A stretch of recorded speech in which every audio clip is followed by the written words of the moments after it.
certain center offers opportunity for learners with disabilities, giftedness, and talents to learn side by side with their peers. What type of school service is described in the situation? Will this be letter A, inclusive education, letter B, special education, letter C, A and B, or letter D, none? What is your choice for number 3?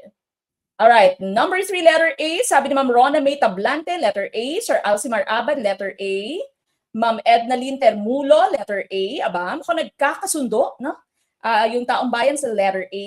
Sabi ni Ma'am Maylene Delesio, dito naman sa ating YouTube channel, letter A, SPED. Okay, SPED, inclusive.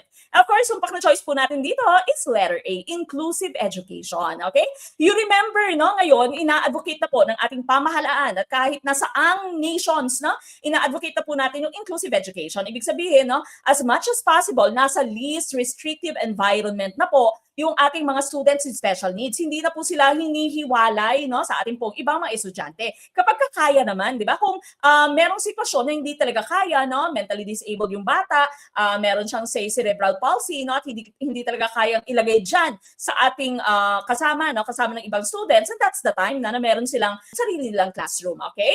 But yung tawag dyan is self-contained. Yan po yung tawag, no, sa Amerika. I'm not sure if meron tayong mga ditong centers din sa Pilipinas, no? I'm pretty sure meron naman po dito sa ating special education ng mga schools, okay? But here, letter A ang ating tumpak na choice, okay? So inclusive education, meron pong lumabas na item nung kakatapos lang na LEP, no, nung March, na the kid has special needs, special education center, etc., etc. Similar to this question, no? At yung choice po nila doon was still inclusive education, okay? Where should you put the child? But still, no, inclusive education yung ating hinahanap at yung ating pong pinaprioritize, no? So, least restrictive environment dapat, ibig sabihin, as close to normal as possible, no? Yung bibigay natin environment at education sa isang estudyante kahit man may special needs yung ating mga anak.